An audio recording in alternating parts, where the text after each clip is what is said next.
എല്ലാവർക്കും നമസ്കാരം. ഇന്ന് ലോകം മുഴുവൻ ഈസ്റ്റർ ആഘോഷിക്കുകയാണ്. യേശുക്രിസ്തുവിൻ്റെ ഉയർപ്പ് തിരുനാൾ ആഘോഷിക്കുകയാണ്. അപ്പോൾ നമ്മൾക്കറിയാം, ഈ ഉയർപ്പ് തിരുനാൾ ഇന്ന് ആഘോഷിക്കേണ്ട രണ്ട് കൂട്ടരും കൂടി ഉണ്ടായിരുന്നല്ലേ. ഒന്ന് ഷൈനിയും ആ കുഞ്ഞുങ്ങളും, മറ്റൊന്ന് ജിസ്മോളും കുഞ്ഞുങ്ങളും അല്ലേ. ഇവരും ഇന്ന് നല്ല സന്തോഷത്തോടെ ആ കുഞ്ഞുടുപ്പുകളൊക്കെ ഇട്ട് ചർച്ചിലൊക്കെ പോയി അവർ നല്ലപോലെ ഒന്ന് ആഘോഷിക്കേണ്ടതായിരുന്നു. ഇങ്ങനെ തുള്ളിക്കളിച്ച് നടന്ന് അവരിന്ന് ആഘോഷിക്കേണ്ടതായിരുന്നു. എന്നാൽ അവരുടെ ആ ഒരു സന്തോഷത്തെ തല്ലിക്കെടുത്തിക്കൊണ്ട് ചില ദുഷ്ടമനുഷ്യരുടെ പ്രവൃത്തി മൂലം ഇവരുടെ ആ സന്തോഷത്തെ തല്ലിക്കെടുത്തി ആ അമ്മമാർക്ക് ആ കുഞ്ഞുങ്ങളെ കൊന്ന് ആത്മഹത്യ ചെയ്യേണ്ട ഒരു ഗതികെട്ട അവസ്ഥ ഉണ്ടാക്കി കൊടുത്തു ഒരു കൂട്ടം ആൾക്കാർ. ഷൈനിയുടെ ഭർത്തൃ വീട്ടുകാരും ജിസ്മോളുടെ ഭർത്തൃ വീട്ടുകാരും രണ്ടും ഒരു നാണയത്തിന് അപ്പുറം ഇപ്പുറമുള്ള വശങ്ങളാണ്. ഒന്നും പറഞ്ഞിട്ട് കാര്യമില്ല, അതുങ്ങളോടൊന്നും സംസാരിച്ചിട്ട് കാര്യമില്ല. കാരണം എന്താണെന്ന് അറിയാമോ, മനസ്സും മനസാക്ഷിയും മരവിച്ചവരോട് എന്ത് പറയാനാണ്. ഇനി ആ ഷൈനിയുടെ ഒക്കെ ദുരന്തം അത് അത്രയും നടന്നിട്ടും കൂടെ ഈ ജിസ്മോളോടൊരു കരുണ കാണിക്കാൻ ഇവർക്ക് പറ്റിയില്ല അല്ലേ.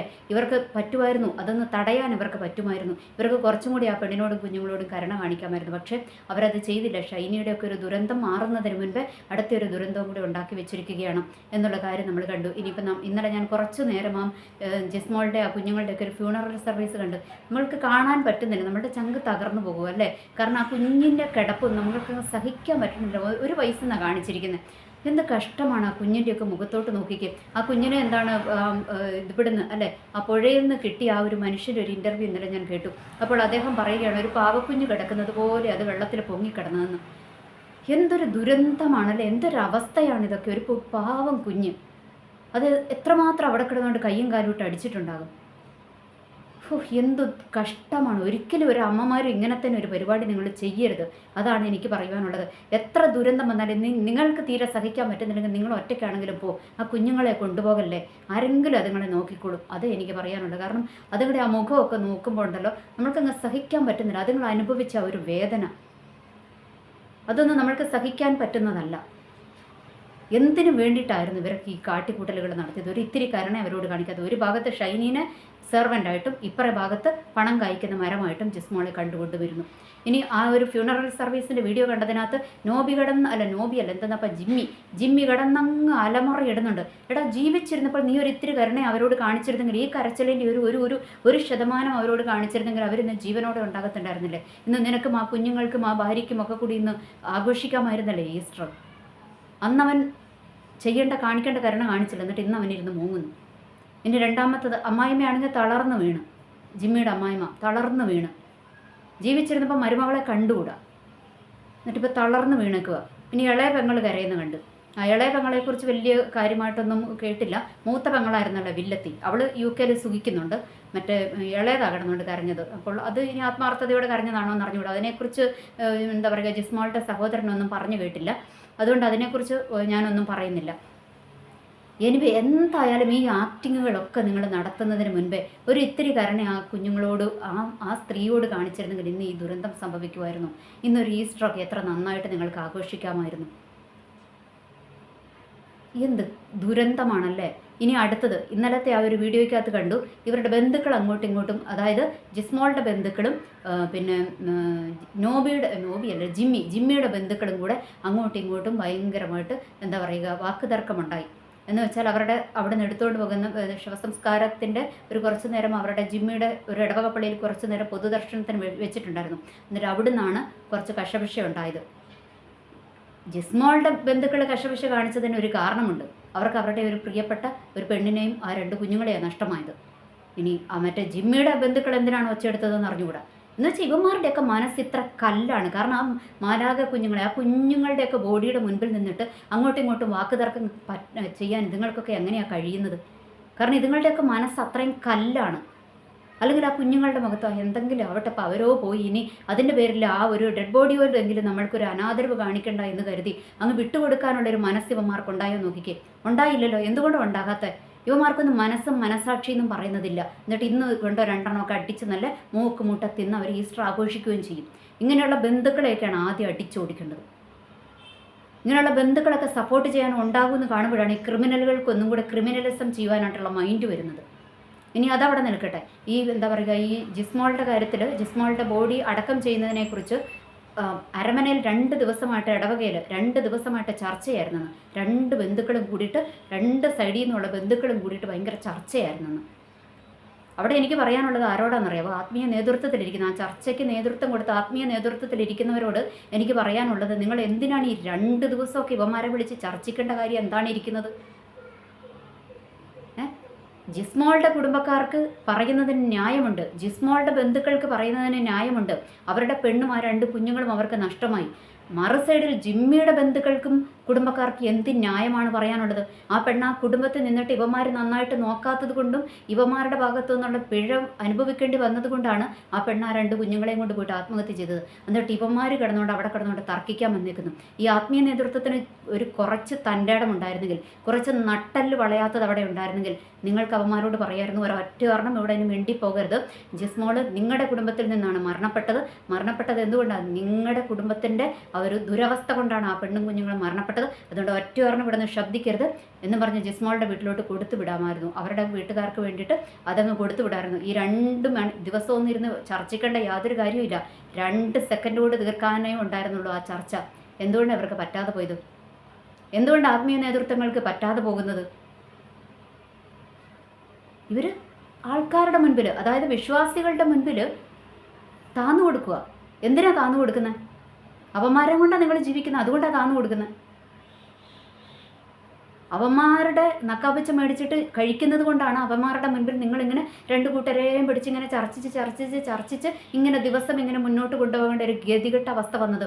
നിങ്ങളുടെ കയ്യിൽ തെറ്റില്ല എങ്കിൽ, നിങ്ങളുടെ പോക്കറ്റിലുള്ള പൈസ കറയില്ലാത്തതാണെങ്കിൽ നിങ്ങൾക്ക് ഇവന്മാരുടെ അവന്മാരുടെയും കാല് പിടിക്കേണ്ട കാര്യമുണ്ടോ? ഇത് ആ ഒരു ആത്മീയ നേതൃത്വത്തിനോട് മാത്രമല്ല ഞാൻ ചോദിക്കുന്നത്, എല്ലാ ആത്മീയ നേതൃത്വങ്ങളോടുമാണ് ചോദിക്കുന്നത്. നിങ്ങൾ ഈ വിശ്വാസികളുടെ മുൻപിൽ പോയിട്ട് കാല് പിടിക്കേണ്ട കാര്യം ഈ ആത്മീയ നേതൃത്വത്തിനില്ല. എന്തുകൊണ്ടാണ്? നിങ്ങളാണ് ഇടയന്മാർ. നിങ്ങൾ നിങ്ങളുടെ ആടുകളെ മേയ്ക്കേണ്ടവരാണ്. അവർക്ക് വേണ്ടുന്ന ഉപദേശങ്ങൾ കൊടുക്കേണ്ടവരാണ്. അവർക്ക് വേണ്ടുന്ന മാർഗനിർദ്ദേശങ്ങൾ കൊടുക്കേണ്ടവരാണ്. അവരുടെ മുൻപിൽ ഒരു നല്ല ജീവിതമായ നല്ലൊരു എന്താ പറയുക, ജീവിതത്തിൻ്റെ ഒരു പാഠം അവരുടെ മുമ്പിൽ തുറന്നിട്ട് കൊടുക്കേണ്ടവരാണ്. അപ്പോൾ നിങ്ങൾ ക്ലിയർ ആണെങ്കിൽ നിങ്ങൾക്ക് ഈ കുഞ്ഞാടുകളുടെ മുൻപിൽ ഇങ്ങനെ തലകുനിച്ച് നിൽക്കേണ്ടേ, എടാ ഒന്ന് അടങ്ങടാ മകനെ എന്ന് പറയേണ്ട ഒരു ഗതികെട്ട അവസ്ഥ നിങ്ങൾക്കുണ്ടോ? നിങ്ങൾക്ക് വരത്തില്ല. കാരണം നിങ്ങൾ ക്ലിയർ ആണെങ്കിൽ നിങ്ങൾക്ക് ആരുടെ മുൻപിലും തലകുനിക്കേണ്ട അവസ്ഥ വരത്തില്ല. ഇനി നിങ്ങൾ ക്ലിയർ അല്ലാത്തത് കൊണ്ടാണ് നിങ്ങൾ കിടന്നുകൊണ്ട് ഈ വെരുകിനെ പോലെ കിടന്നുകൊണ്ട് പിടയ്ക്കുന്നതും ഇവന്മാരൊക്കെ പറയുന്നതിന് താളത്തിന് തുള്ളേണ്ട ഒരു ഗതികെട്ട അവസ്ഥ നിങ്ങൾക്ക് വരുന്നത്. അതുകൊണ്ട് ഇനിയെങ്കിലും ആത്മീയ നേതൃത്വത്തിലുള്ളവരൊന്ന് മനസ്സിലാക്കേണ്ട കാര്യമുണ്ട്. ഒരു ഉയർപ്പ് നമ്മളുടെ മുൻപിൽ ഉണ്ടല്ലോ. ഒരു ഉയർപ്പിൻ്റെ ഒരു ദിവസത്തിലാണ് നമ്മളിന്ന് നിൽക്കുന്നത്. ഇന്നെങ്കിലും നിങ്ങളൊക്കെ ഒരു തീരുമാനമെടുക്കുക. ഇവന്മാരുടെ ഒന്നും മുൻപിൽ തലകുനിച്ച് കൊടുക്കേണ്ടവരല്ല ആത്മീയ നേതൃത്വം എന്ന് പറയുന്നത്. ആത്മീയ നേതൃത്വത്തിൻ്റെ മുൻപിൽ ഒന്നെന്തായിരിക്കണം? നിങ്ങളുടെ കയ്യിൽ എന്ത് പറ്റരുത്? കറ പുരളരുത്. നിങ്ങളുടെ കൈ ശുദ്ധമായിരിക്കണം. നിങ്ങളുടെ കയ്യിൽ ശുദ്ധമാണ് എങ്കിൽ നിങ്ങൾ എന്ത് ചെയ്യണം? നിങ്ങളെ സംരക്ഷിക്കാൻ ദൈവമുണ്ടാകും. നിങ്ങളുടെ കരം ശുദ്ധമല്ലെങ്കിൽ ഒരു ദൈവവും ഇറങ്ങി വരത്തില്ല. അപ്പം നിങ്ങൾക്ക് കാല് പിടിക്കുകയല്ലാതെ വേറെ രക്ഷയില്ല കേട്ടോ. ഇങ്ങനത്തെ ക്രിമിനലായിട്ടുള്ള ആൾക്കാരുടെ കാല് പിടിക്കുകയല്ലാതെ നിങ്ങൾക്ക് വേറെ രക്ഷയില്ല. നിങ്ങളുടെ അത് ഗതികെട്ട അവസ്ഥയെന്ന് തന്നെ പറയേണ്ടി വരും. അതേസമയം നിങ്ങളുടെ കരത്തിൽ എന്താണ്? നിങ്ങളുടെ കരത്തിൽ കറ പുരണ്ടിട്ടില്ല എങ്കിൽ, നിങ്ങൾ ദൈവത്തെ മാത്രം നോക്കി ജീവിക്കുന്ന ആത്മീയ നേതൃത്വമാണെങ്കിൽ നിങ്ങൾ ഇവന്മാരുടെ മുൻപിൽ തലകുനിച്ച് കൊടുക്കേണ്ട യാതൊരു കാര്യവുമില്ല എന്നുള്ളൊരു കാര്യം നിങ്ങൾ മനസ്സിലാക്കുക. ഇനിയെങ്കിലും നിങ്ങൾ ആ ഒരു വിധത്തിൽ മുൻപോട്ട് പോകുവാൻ ശ്രമിക്കുക. ഇനി എനിക്ക് അടുത്തത് പറയാനുള്ളത്, ക്നാനായ കത്തോലിക്ക സമൂഹത്തിനോട് എനിക്ക് പറയുവാനുള്ളത്, ഇതിപ്പോൾ 2 എണ്ണമാണ് ഇങ്ങനെ സംഭവിച്ചിരിക്കുന്നത് അല്ലേ. ഒന്ന് ഷൈനിയുടെയും കുടുംബത്തിൻ്റെയും ആത്മഹത്യ, ആ കുഞ്ഞുങ്ങളുടെയും ആത്മഹത്യ. 2 ജിസ്മോളുടെയും കുഞ്ഞുങ്ങളുടെയും ആത്മഹത്യ.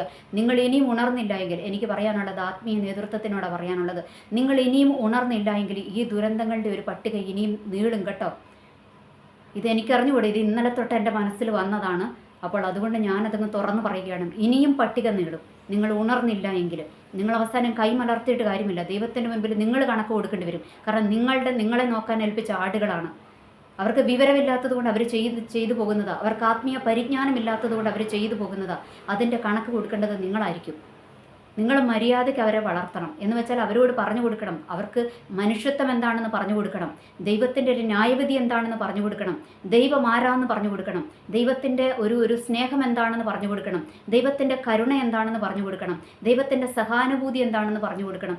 ഇതൊക്കെ നിങ്ങൾ പറഞ്ഞു കൊടുക്കണം. കാരണം അവർക്ക് വായിച്ച് മനസ്സിലാക്കാനുള്ള ഒരു ഗ്രഹണശക്തി ഇല്ല.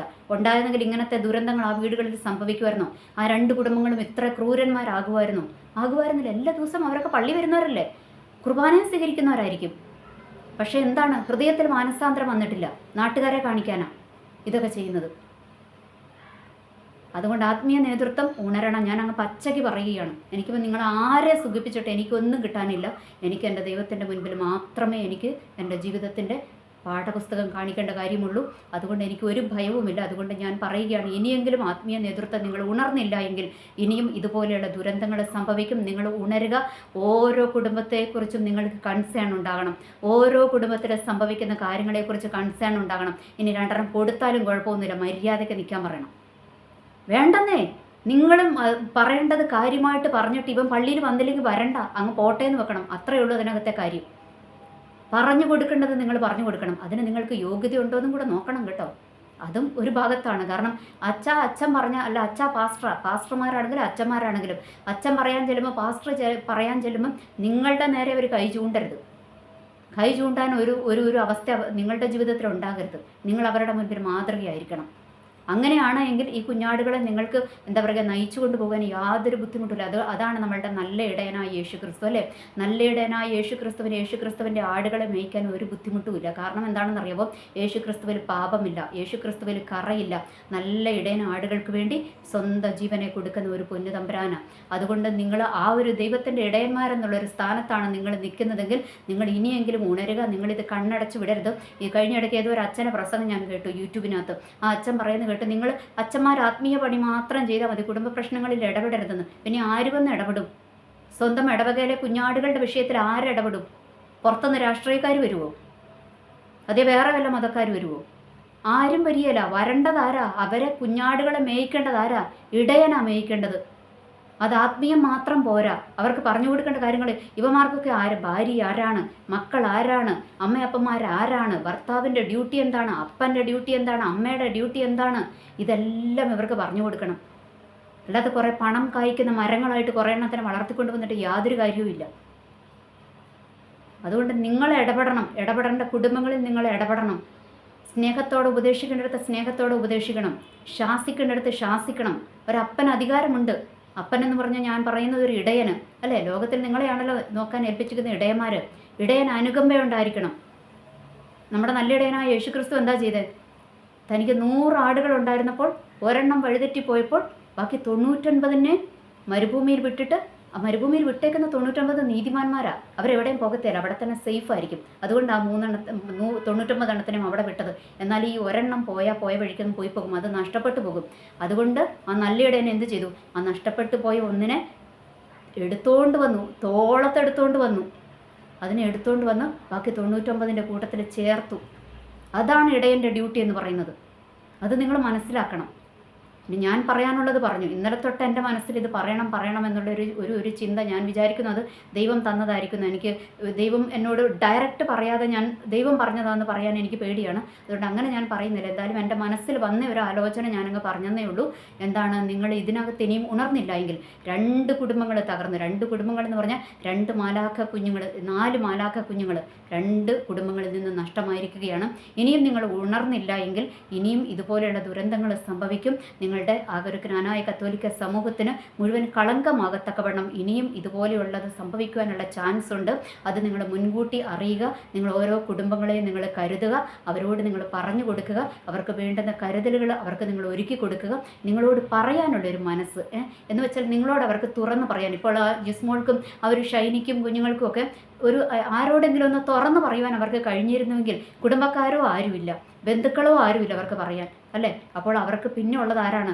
പള്ളിയിലോട്ട് വരുമ്പോൾ ഒന്നെങ്കിൽ അച്ഛന്മാർ, സിസ്റ്റേഴ്സ്. അപ്പോൾ നിങ്ങളോട് പറയാനൊരു ഒരു ഒരു ഒരു അറ്റ്മോസ്ഫിയർ ഉണ്ടാക്കി കൊടുക്കുക. എന്ന് വെച്ചാൽ അവർക്ക് നിങ്ങളോട് പറഞ്ഞാൽ ഞങ്ങളുടെ ഒരു പ്രശ്നങ്ങൾക്ക് പരിഹാരം ഉണ്ടാകും, അവർ ഞങ്ങളെ കേൾക്കും, ഞങ്ങളോട് കരുണയുണ്ടാകും എന്നുള്ളൊരു സിറ്റുവേഷൻ അവരുടെ മനസ്സിൽ ഉണ്ടാക്കി കൊടുത്തിരുന്നെങ്കിൽ അവരെന്താണ്, അവർ വന്ന് പറഞ്ഞാൽ അല്ലേ. അപ്പോൾ ഇനിയെങ്കിലും നിങ്ങൾ അങ്ങനെ ഒരു സിറ്റുവേഷൻ അവർക്ക് ഉണ്ടാക്കി കൊടുക്കുക. മനസ്സിലുണ്ടായാൽ പോരാ, അത് നമ്മൾ പുറത്തോട്ട് പ്രകടിപ്പിക്കണം. അവരോട് പറയണം, ഞങ്ങളോട് വന്ന് പറ, നിങ്ങളുടെ വിഷയങ്ങൾ വന്ന് പറ, ഞങ്ങളത് സോൾവ് ചെയ്യാം, ഞങ്ങളെയും കൊണ്ടാകുന്ന വിധത്തിൽ ഞങ്ങൾ സോൾവ് ചെയ്യാമെന്ന് പറഞ്ഞ് നിങ്ങൾ കുറച്ച് ടൈം മാറ്റി വെച്ച് കുടുംബങ്ങൾക്ക് വേണ്ടി നിങ്ങൾ ഇറങ്ങിയില്ല എങ്കിൽ ഒന്നാമത് ഇച്ചിരിയേ ഉള്ളൂ, അത് ഇനിയും കുറഞ്ഞു പോകാനുള്ള ചാൻസ് ഉണ്ട്. വലിയൊരു ബന്ധനം കിടപ്പുണ്ട്. അതിനെ അഴിക്കണമെങ്കിൽ നിങ്ങൾ മുന്നിട്ടിറങ്ങാതെ വേറെ ആരും വരികയില്ല. വേറെ ആരെയും വന്നാൽ നിങ്ങൾ അനുവദിക്കത്തുമില്ല. അതുകൊണ്ട് നിങ്ങൾ തന്നെ ഇതിനകത്ത് പരിഹാരം കാണുക തന്നെ വേണം. ഇനി അതെല്ലാം അവിടെ നിൽക്കട്ടെ. നമ്മൾക്ക് അടുത്തത് ഇന്ന് ഈസ്റ്ററിൻ്റെ ഒരു സന്ദേശവും കൂടി വേണമല്ലോ. ഈസ്റ്റർ എന്ന് പറഞ്ഞാൽ എന്താണ്? നമ്മൾക്കറിയാം, നമ്മളുടെ ദൈവം നമ്മൾക്ക് വേണ്ടി കാൽവരി ക്രൂശിൽ ബലിയായിത്തീർന്നു അല്ലേ. ബലിയായിത്തീർന്നപ്പോൾ റോമാക്കാരും എന്താ പറയുക, റോമൻ പടയാളികളും യഹൂദന്മാരും ഒക്കെ വിചാരിച്ചു യേശു ക്രിസ്തു തീർന്നു, അതോടെ തീർന്നു. ഇനി വേറൊരു കൂട്ടരും കൂടെ സന്തോഷിച്ചു. ആരാന്നറിയോ? പാതാള ഗോപുരം. അവന്മാരും സന്തോഷിച്ചു. അവന്മാർ വിചാരിച്ചു ഇവനിപ്പം ഇങ്ങോട്ട് വരുമല്ലോ, അപ്പോൾ അവനെ നമ്മൾക്ക് ഇവിടെ വെച്ചിട്ടൊന്ന് പൊരിക്കാമെന്ന് ഈ പാതാളത്തിലിരിക്കുന്ന ആ ഒരു കുട്ടി പിശാചുക്കളും വിചാരിച്ചിരുന്നു. പക്ഷേ നടന്നില്ല കേട്ടോ. എന്തെങ്കിലും നടന്നോ? ഇല്ല. അവന്മാർക്ക് സ്വന്തമായെന്ന് വിചാരിച്ചതിനെ പോലും എടുത്തുകൊണ്ട് പോയി അല്ലേ. വിശുദ്ധന്മാരെ അന്ന് പണ്ട് മരിച്ച വിശുദ്ധന്മാരെയും കൂടി ചേർത്തുകൊണ്ട് ദൈവം ഉയർത്തെഴുന്നേറ്റതല്ലേ. അവരെയും കൂടി അങ്ങ് പർദീസയിലോട്ട് കൊണ്ടുപോയി എന്ന് നമ്മുടെ വചനത്തിൽ വായിക്കുന്നുണ്ട്. എന്ന് വെച്ചാൽ എല്ലാവരും തീർന്നു എന്ന് പറഞ്ഞെടുത്തെന്ന് അല്ലേ. കല്ലറയ്ക്കുള്ളിൽ യേശു ക്രിസ്തുവിനെ ഒതുക്കാമെന്ന് വിചാരിച്ചു റോമൻ പടയാളികളും യഹൂദ പ്രമാണികളും ഒക്കെ വിചാരിച്ചു കല്ലറയ്ക്കകത്ത് യേശു ക്രിസ്തുവിനെ ഒതുക്കി. എന്നിട്ട് അവരെന്താണ്, ഒരു റോമൻ മുദ്രയുള്ള കല്ലൊക്കെ വെച്ചിട്ട് അവരെന്ത് ചെയ്തു? അത് നല്ല അടച്ചു ഭദ്രമാക്കി. എന്ന് വെച്ചാൽ ഒരു വിധത്തിലും പുറത്തു വരാത്ത വിധത്തിൽ അവർ സകല സന്നാഹങ്ങളും കൊണ്ടും സകല നിയമ സംവിധാനങ്ങളും കൊണ്ട് യേശു ക്രിസ്തുവിനെ എവിടെ അടക്കി? യേശു ക്രിസ്തുവിനെ കല്ലറയ്ക്കകത്ത് അവർ അടക്കി. അവർ കരുതി അത് തീർന്നു, ഒതുങ്ങിയെന്നാണ് അവർ വിചാരിച്ചത്, അതിനെ ഒതുക്കിയെന്നാണ് അവർ വിചാരിച്ചത്. എന്നാൽ മൂന്നാമത്തെ ദിവസമുണ്ടല്ലോ, ആ കല്ലറകളെയൊക്കെ ഭേദിച്ചുകൊണ്ട് യേശു ക്രിസ്തുവിൻ്റെ ആ ഒരു പുനരുത്ഥാനത്തിൻ്റെ ജയഭേരി മുഴങ്ങി അല്ലേ. ജയഭേരി മുഴങ്ങി ദൈവം ഉയർത്തെഴുന്നേറ്റു. ഇവർക്ക് ആർക്ക് സഹിക്കാൻ പറ്റിയില്ല. ഇവർക്കൊക്കെ മനസ്സിലായി സംഭവം സത്യമാണെന്ന് മനസ്സിലായി. പക്ഷേ അവന്മാരൊരു കള്ളക്കഥയൊക്കെ അവിടെ അങ്ങ് പ്രചരിപ്പിച്ചു. അത് ഇന്നും യഹൂദന്മാർ വിശ്വസിച്ചു കൊണ്ടിരിക്കുന്നു. ഓക്കെ, അതെല്ലാം അവിടെ നിൽക്കട്ടെ. ഇവിടെ നമ്മൾ മനസ്സിലാക്കേണ്ട കാര്യം എന്താണ് അല്ലേ? യേശു ക്രിസ്തുവിൻ്റെ ശിഷ്യന്മാരും അവരും ഭയപ്പെട്ടു പോയി. അവരും വിചാരിച്ചു തീർന്നു. ഞങ്ങളുടെ കൂട്ടത്തിൽ 3.5 വർഷം ഞങ്ങളെ പഠിപ്പിച്ചും ഞങ്ങളെ തോളത്ത് അല്ലേ, ഞങ്ങളെ ഇങ്ങനെ മാർബോട് ചേർത്തിയും തൊട്ടും തലോടിയും കുഞ്ഞുങ്ങളെ കൊണ്ട് നടക്കുന്നത് പോലെ ഞങ്ങളെ കൊണ്ട് നടന്ന ഞങ്ങളുടെ ഗുരു ഉയർത്തെഴുന്നേക്കും എന്നൊന്നും പറഞ്ഞിട്ട് അതൊന്നും ചെയ്തില്ലല്ലോ, പോയി എന്ന് അവരും അങ്ങ് വിധി എഴുതി കേട്ടോ. എന്നിട്ടാണ് ഈ പത്രോസിൻ്റെ നേതൃത്വത്തിൽ ഇവരെല്ലാം, പത്രോസ് അതിനകത്തെ മൂത്ത പുള്ളി കേട്ടോ, എന്നിട്ട് ഇവരെല്ലാവരും കൂടി 7 എണ്ണം കൂടി ഇറങ്ങിപ്പോയി. എങ്ങോട്ട് പോയി? നമ്മൾ തിബിരിയാസ് കടൽക്കരയിലേക്ക് പോയി. അവർ പഴയ തൊഴിലിന് വേണ്ടി പോയി. എന്ന് വെച്ചാൽ ഇനി ഒന്നുമില്ല, എല്ലാം തീർന്നു, എല്ലാം അവസാനിച്ചു. അതുകൊണ്ട് നമ്മൾക്കിനി ആ പഴയ തൊഴിൽ മാത്രമേ രക്ഷയുള്ളൂ എന്ന് കരുതി ഇവന്മാരെല്ലാവരും കൂടെ പോയി. എന്നിട്ട് പോയിട്ട് വല്ലതും കിട്ടിയോ? ഇല്ല. അവന്മാർക്കറിയാം അല്ലേ, കടലിൻ്റെ എല്ലാ കളികളും അവർക്കറിയാം. അവർ മുക്കവന്മാരായിരുന്നു. പക്ഷേ അവർക്ക് രാത്രി മുഴുവൻ അധ്വാനിച്ചിട്ടും അവർക്ക് എന്ത് കിട്ടിയില്ല? ഒന്നും കിട്ടിയില്ല. ഒരു കുഞ്ഞ് പൂളം കുഞ്ഞിനെ പോലും കിട്ടിയില്ല കേട്ടോ. ഒന്നും കിട്ടിയില്ല അവർക്ക്. അവസാനം ഇവർ നേരം വെളുത്തപ്പോൾ ഇവർ നിരാശയോടെ നിൽക്കുമ്പോൾ കരയുന്നൊരു ശബ്ദം. ആരാ? അവരുടെ ഗുരു. 3.5 വർഷം അവരുടെ കൂടെ ഉണ്ടായിരുന്ന ഗുരു. ഇവർ വിചാരിച്ച് തീർന്നു പോയെന്ന് ഇവർ കണ്ടതാ. ക്രൂശിൽ തറച്ചത് ഇവർ കണ്ടതാ. കല്ലറയ്ക്കകത്ത് അടച്ചു പൂട്ടി വെച്ചത് ഇവർ കണ്ടതാ. ആ ഗുരു വന്ന് നിന്ന് വിളിക്കുക, കുഞ്ഞുങ്ങളെ വല്ലതും ഉണ്ടോയെന്ന്. അപ്പോൾ അവരവരുടെ നിസ്സഹായാവസ്ഥ പറഞ്ഞു, ഒന്നും കിട്ടിയില്ല, ഞങ്ങൾ രാത്രി മുഴുവൻ അധ്വാനിച്ചു, ഒന്നും ഞങ്ങൾക്ക് കിട്ടിയില്ലെന്ന് പറഞ്ഞു. അപ്പോൾ ദൈവം അവരോട് പറഞ്ഞു, ആ വലതുവശത്തോട്ട് നോക്കി ഇറക്കിയെന്ന് വല ഇറക്കാൻ പറഞ്ഞു. വലതുവശവും ഇടതുവശവും എല്ലാ വശവും അവർ നന്നായിട്ട് വല ഇറക്കിയതായിരുന്നു മുന്നേ. പക്ഷെ അന്നേരം ഒന്നും അവർക്ക് കിട്ടിയില്ല. എന്നാൽ ഗുരു അവരോട് പറഞ്ഞപ്പോൾ അവരെന്ത് ചെയ്തു? അവർ വല ഇറക്കി. ആ വാക്കിന് അവർ വല ഇറക്കി. അപ്പോൾ എന്താണ്? 153 മത്സ്യങ്ങൾ കിട്ടി അല്ലേ. അത് കുഞ്ഞുങ്ങളൊന്നുമല്ല, വലിയ മത്സ്യത്തെ കിട്ടിയേ. അതിനെ അവർക്ക് വലിച്ചു കയറ്റാൻ വരെ പറ്റണില്ല. അത്രയും വലിയ മീൻകൂട്ടമായിരുന്നു അത്. കിട്ടി. എന്നിട്ട് അതിനകത്തുനിന്ന് കുറച്ച് കൊടുത്ത യേശു ക്രിസ്തു എന്ത് പറഞ്ഞു? അവരുടെ ഗുരു എന്ത് പറഞ്ഞു? അവർക്ക് കഴിക്കാനുള്ളതും മീനും ഒക്കെ ഇപ്പോൾ പിടിച്ച മീനെ കുറച്ച് കൊണ്ടുവരാൻ പറഞ്ഞു. അത് കൊടുത്ത് അവർക്ക് മീൻ കറിയും മീനിന് പറക്കുകയോ ഒരിക്കുകയോ എന്തെങ്കിലും ആവട്ടെ, അങ്ങനെ ചുട്ട മീനും ആ ഒരു അടയും ഒക്കെ അവർക്കങ്ങ് ഭക്ഷണവും അവർക്കങ്ങ് കഴിക്കാൻ കൊടുത്തു. രാത്രി മുഴുവൻ ക്ഷീണിച്ച് വിശന്നിരിക്കുമായിരുന്നു. അവർക്ക് ആദ്യം എന്ത് ചെയ്തു? അവരുടെ വിശപ്പ് മാറ്റി അല്ലേ, അവരുടെ ക്ഷീണം മാറ്റി, അവരുടെ ദാഹം അകറ്റി. അവർക്ക് എന്നിട്ട് എന്ത് കൊടുത്തു? ഭക്ഷണം കൊടുത്തു. അത് കഴിഞ്ഞിട്ടാണ് ദൈവം അവരോട് എന്ത് പറഞ്ഞത്? ഷീമോനെ, നീ എന്നെ സ്നേഹിക്കുന്നുവോ എന്ന് ചോദിച്ചത്. അപ്പോഴും ഷീമോൻ പറഞ്ഞു, കർത്താവേ, ഞാൻ അങ്ങയെ സ്നേഹിക്കുന്നു. രണ്ടാമത്തെ പ്രാവശ്യവും ചോദിച്ചു, ഇവരെക്കാരെല്ലാം അധികം നീ എന്നെ സ്നേഹിക്കുന്നുണ്ടോ? ഷീമോൻ പറഞ്ഞു, യെസ് കർത്താവേ, ഞാൻ അങ്ങയെ സ്നേഹിക്കുന്നു. മൂന്നാമത്തെ പ്രാവശ്യം കൂടി ചോദിച്ചപ്പം പുള്ളിക്കൊരു ഇച്ചിരി ഡൗട്ട് വന്നു. എന്ന് വെച്ചാൽ പുള്ളിക്ക് മനസ്സിലായി, ഒന്നെന്താണ്, കോഴി കൂകുന്നുമ്പോൾ 3 പ്രാവശ്യം എന്നെ തള്ളിപ്പറയുമെന്ന് പറഞ്ഞു അവിടെ തള്ളിപ്പറഞ്ഞു. ഇപ്പം വേണ്ട കുഞ്ഞനിയന്മാരെയൊക്കെ വിളിച്ചുകൊണ്ട് ഇവിടെ പോയേക്കുക, പിന്മാറ്റത്തിലോട്ട് പോയി. എന്ന് വെച്ചാൽ പഴയ തൊഴിലിന് ഇറങ്ങിക്കുക. അതിന് നേതൃത്വം കൊടുത്തത് പുള്ളിയാണ്. പുള്ളി തല താത്തി, കർത്താവെ, അങ്ങെല്ലാം അറിയുന്നില്ല. എന്ന് വെച്ചാൽ ഞാൻ ഇത്രയേ ഉള്ളെന്ന് അങ്ങ് അറിയുന്നുവല്ലോ എന്ന് പറഞ്ഞു. അവിടെ പുള്ളിയുടെ നിസ്സഹായത എന്ത് ചെയ്തു? അവിടെ സബ്മിറ്റ് ചെയ്തപ്പോൾ ദൈവം പറഞ്ഞു, എന്താ പറഞ്ഞു? നീ പത്രോസാകുന്നു, നീ പാറയാകുന്നു, ഈ പാറമേൽ ഞാൻ എൻ്റെ സഭയെ പണിയും. നീ ആടി ഉലഞ്ഞ് നടന്നവനാ, നീ പിന്മാറ്റത്തിൽ പോയവനാ, പക്ഷേ നിൻ്റെ ഇതിൽ ഞാൻ എൻ്റെ സഭയെ പണിയുമെന്ന് പറഞ്ഞു. അതാണ് നമ്മളുടെ ദൈവം. ഓർക്കുക, ഇന്ന് നമ്മൾ ഓർക്കുക, നമ്മളും ഇന്ന് ഇതേ സിറ്റുവേഷനിലൂടെ ആരെങ്കിലുമൊക്കെ പോകുന്നുണ്ടെങ്കിൽ, അല്ലേ, നമ്മൾ തീർന്നു, നമ്മളുടെ പ്രശ്നങ്ങൾ കൊണ്ട് നമ്മളിവിടെ കൊണ്ട് അവസാനിച്ചു. ഏതെങ്കിലും രോഗമാകാം, സാമ്പത്തിക ഞെരുക്കമാകാം, ജോലി മേഖലകളിലെ വിഷയങ്ങളാകാം, എന്തുമാകട്ടെ, നമ്മൾ തീർന്നു. നമ്മളെ പിശാച് അടക്കി വെച്ചിരിക്കുകയാണ്, നമ്മളെ പൂട്ടി വെച്ചിരിക്കുകയാണ്. നമ്മൾക്ക് ഒരു സ്റ്റെപ്പ് മുൻപോട്ട് വയ്ക്കുവാൻ കഴിയുന്നില്ല, ഒരു സ്റ്റെപ്പ് മുൻപോട്ട് പോകുവാൻ നമ്മൾക്ക് കഴിയുന്നില്ല. എല്ലാ വിധത്തിലും പൂട്ടപ്പെട്ട് കിടക്കുകയാണ് എന്ന് ഇന്ന് ആരെങ്കിലും ചിന്തിക്കുന്നുണ്ടെങ്കിൽ, അങ്ങനെ വിഷമിക്കുന്നുണ്ടെങ്കിൽ, ഉള്ളിൻ്റെ ഉള്ളിൽ നിങ്ങൾ നീറുന്നുണ്ടെങ്കിൽ, ദൈവത്തിൻ്റെ ഈസ്റ്ററിൻ്റെ സന്ദേശം എന്ന് പറയുന്നത് എന്താണെന്നറിയാമോ? ഉയർപ്പിൻ്റെ ശക്തി. ആ ഉയർപ്പിൻ്റെ ശക്തി നമ്മളുടെ മേൽ വന്നു കഴിയുമ്പോൾ എല്ലാം പൊട്ടിച്ചെറിയും കേട്ടോ. എല്ലാ മരണബന്ധനങ്ങളെയും പൊട്ടിച്ചെറിയും, എല്ലാ രോഗബന്ധനങ്ങളെയും പൊട്ടിച്ചെറിയും, എല്ലാ പൈശാചിക ബന്ധനങ്ങളെയും തകർത്ത് കളഞ്ഞ് ആ ഒരു പുനരുത്ഥാനത്തിൻ്റെ ശക്തി, പുനരുത്ഥാനത്തിൻ്റെ മഹത്വം നമ്മളുടെ മേൽ നമ്മുടെ ദൈവം പകരുവാൻ ശക്തനാണ്. അതാണ് ദൈവം നമ്മൾക്ക് തരുന്ന ഈസ്റ്ററിൻ്റെ സന്ദേശം എന്ന് പറയുന്നത്. എന്ന് വെച്ചാൽ കല്ലറയ്ക്കകത്ത് അടയ്ക്കപ്പെട്ടിരിക്കുന്ന ഒരു അവസ്ഥയിലാണോ ഇന്ന് നമ്മളുടെ ജീവിതം, നമ്മളുടെ കുടുംബത്തിൻ്റെ അവസ്ഥയെങ്കിൽ ഓർക്കുക, നമ്മളെ ഇന്ന് പുറത്തു കൊണ്ടുവരുന്ന ഉയർപ്പിൻ്റെ ശക്തി വ്യാപരിക്കുന്നുണ്ട് കേട്ടോ. നമ്മളൊന്ന് ഏൽപ്പിച്ചു കൊടുക്കുക. ദൈവമേ, ആ പുനരുത്ഥാനത്തിൻ്റെ ശക്തി, അങ്ങേ കല്ലറകളിൽ നിന്ന് പുറത്തു കൊണ്ടുവന്ന ആ ഒരു ദൈവീക ശക്തി, ആ ഒരു പുനരുത്ഥാനത്തിൻ്റെ ശക്തി ഒന്ന് എൻ്റെ മേലൊന്ന് പകരണമേ എന്ന് ആത്മാർത്ഥമായി കണ്ണുനീരോടെ ആരെങ്കിലും ഇന്ന് പ്രാർത്ഥിക്കുന്നുണ്ടെങ്കിൽ ആ പുനരുത്ഥാനത്തിൻ്റെ ശക്തി നിൻ്റെ മേലും നിൻ്റെ കുടുംബത്തിൻ്റെ മേലും ഇറങ്ങി വരും കേട്ടോ. ചില മരണക്കെട്ടുകളെ പൊട്ടിക്കുന്ന, ചില രോഗക്കെട്ടുകളെ പൊട്ടിക്കുന്ന, ചില സാമ്പത്തിക ബുദ്ധിമുട്ടുകളെ നീക്കുന്ന, ചില മാനസിക പ്രയാസങ്ങളെ തകർത്ത് കളയുന്ന ആ ഒരു പുനരുത്ഥാനത്തിൻ്റെ ശക്തി ഇന്ന് വ്യാപരിക്കും. ഏൽപ്പിച്ചു കൊടുക്കുവാൻ നമ്മൾ തയ്യാറാണെങ്കിൽ ദൈവം പ്രവർത്തിക്കുവാൻ ശക്തനാണ് കേട്ടോ.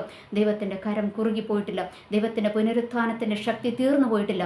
അത് ദൈവത്തെ ആ ഒരു കല്ലറയ്ക്കകത്തിൽ നിന്ന് പുറത്തു കൊണ്ടുവന്ന ആ പുനരുത്ഥാനത്തിൻ്റെ ശക്തി ഇന്നും വ്യാപരിക്കുന്നുണ്ട് എന്നുള്ളൊരു യാഥാർത്ഥ്യം നമ്മൾ തിരിച്ചറിയുക, നമ്മളെ ഏൽപ്പിച്ചു കൊടുക്കുക, ദൈവത്തിൻ്റെ തിരുവചനം വായിക്കുക, അതിലൂടെ ശക്തി ഏറ്റെടുക്കുക, പരിശുദ്ധാത്മാവിൻ്റെ ശക്തി ഏറ്റെടുക്കുക.